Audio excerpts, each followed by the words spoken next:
민주노총 김명환 위원장의 구속. 6월 21일 저녁 민주노총 김명환 위원장이 구속됐다. 역대 민주노총 위원장 중 5번째 구속이다. 김 위원장은 작년 5월 그리고 올해 3월과 4월 국회 앞 집회에서 불법 행위를 주도한 혐의로 19일에 구속영장이 청구됐었다. 민주노총은 국회에서 최저임금 산입 범위와 탄력근로시간제 확대 등을 논의하자 이에 반대하면서 국회 앞에서 집회를 열었고 이 과정에서 경찰과 물리적 충돌이 벌어졌다. 촛불항쟁으로 탄생한 문재인 정부가 노동 존중 사회를 천명하면서 이 정부에 거는 노동계의 기대가 컸던 게 사실이다. 하지만 공공부문 비정규직 제로를 천명했던 약속이 기대와 다르게 빛 좋은 개살구로 귀결돼 실망만 안겨주고 있다. 게다가 정부와 여당은 탄력근로제 확대 계약, 최저임금 재계약 등 노동 관련 법안들을 밀어붙이고 있다. 이 법안들은 사용자들 맘대로 노동시간을 늘렸다 줄이고 수백만 저임금 노동자들의 처우를 후퇴시키는 반노동 계약이다.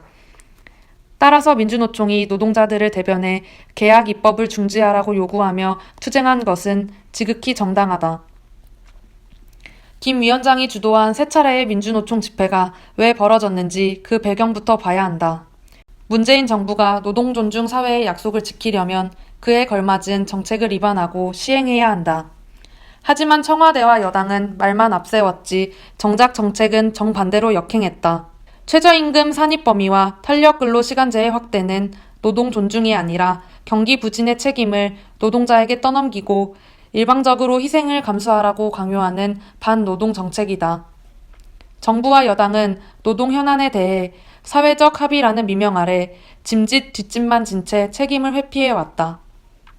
그러면서도 대놓고 최저임금제 속도 조절과 동결 등을 압박하고 있다.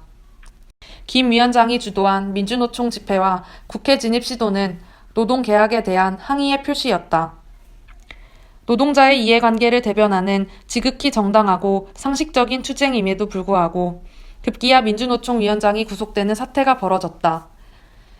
문재인 정부에서 민주노총 위원장이 구속되는 일이 벌어질 것이라고 누가 생각이나 했겠는가?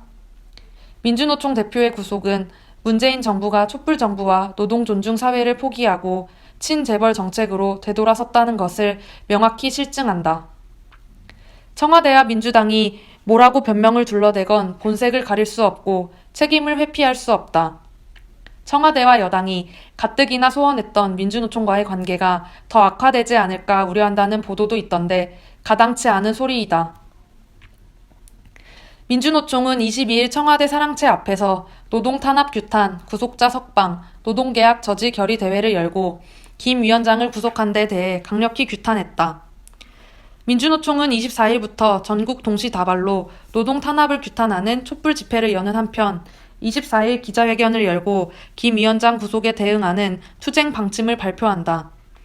26일 울산 현대중공업학 전국노동자대회, 7월 3일 공공부문 비정규직 총파업, 7월 18일 민주노총 총파업 결의대회 등을 이어나가는 등 대대적인 규탄 투쟁을 벌일 방침이다. 무엇보다 먼저 6월 국회 개헌에 때맞춰서 민주노총 위원장이 구속된 데 대해 주목해야 한다. 민주노총의 반대와 저항을 차단하고 노동법을 개혁하려는 사전 조치에 다름 아니다. 지난 17일 재벌 대표로 국회를 방문한 박용만 대한상공회의소 회장은 5당 원내대표를 모두 만나서 국회 개헌과 재개 지원을 촉구했다. 그는 가장 급한 법안은 최저임금과 탄력근로제에 대한 것이라면서 노동계약 관련 법안을 서둘러 처리해달라고 요청했고 여야 지도부에게 극진히 환대받았다. 윤석열 청문회 등을 빙자해 국회가 재가동되면서 겉으로는 치열한 정치적 공방이 벌어지는 것처럼 보일지 모르나 이면에서는 노동계약 입법의 합의 처리 가능성이 커졌다. 민주노총 위원장의 구속이 무엇을 겨냥한 것인지 그 의도를 간과하지 말아야 한다. 다음으로 관비들의 준동에 주목해야 한다. 경찰과 검찰은 최근 민주노총 임원과 간부들에 대한 구속영장 신청을 남발해왔다. 경찰과 검찰은 수사권 조정을 둘러싸고 서로 으르렁대면서도 민주노총 탄압에는 손발이 척척 맞다. 18일 경찰이 김 위원장의 구속영장을 신청하자 검찰은 곧바로 다음날 19일 법원에 영장을 청구했다. 그런 검경이 온갖 불법 폭력을 자행하여 국회를 난장판으로 만든 자유한국당 의원들에 대해서는 수사조차 하지 않고 있다. KT 채용 비리로 고발된 김성태 의원에 대해서나 장자연 사건에 대해서는 더 말할 것도 없다. 사법부도 한통속이다. 서울 남부지법은 김 위원장에 대한 구속 전 피의자 신문을 열고 김 위원장이 도망갈 염려가 있다며 구속영장을 발부했다. 영장에 적시된 구속 사유는 도망의 우려뿐이라고 한다. 기가 찰 노릇이다. 김 위원장은 경찰 수사에 적극 협조했고 영장 실질 심사에서는 혐의 대부분을 인정했다. 김 위원장은 경찰 법원에 자진 출두하였으며 소환 불응이나 잠적 등 도망의 낌새조차 없었다. 민주노총 위원장이 구속 상태에서 재판을 받아야 할 만큼 도주나 증거인멸의 우려가 있다고 생각할 여지가 있는가? 법비의 준동이라고 밖에는 달리 해석이 안 된다. 한국 사회의 가장 영향력이 크고 힘이 센 세력은 재벌 권력과 함께 그에 기생하는 고위 관료 집단이다. 1987년 민주항쟁으로 군부 집단이 독재의 권좌에서 내려온 이후 재벌 권력을 등에 업은 거대한 관료 집단이 권력의 핵심 축으로 확고하게 자리를 잡았다. 김기춘과 우병우, 양승태 등은 해괴한 법 논리와 법망의 허점을 악용하여 국정농단과 사법농단 사태에서 핵심 역할을 도맡았던 장본인이었다. 사리사욕과 입신 출세에 눈이 먼 행정 및 사법의 고위 관료들은 관비의 다름 아니다. 관비의 청산 없이 민주주의는 불가능하다. 끝으로 어줍잖게 민주노총의 투쟁에 대해 훈계하려고 하지 말지어다. 경향신문과 한겨레의 사설이 가관이다. 민주노총도 강경대외 투쟁만을 고집하지 않기를 바란다. 우리 사회는 노사정이 함께 풀어야 할 일들이 산적해 있다.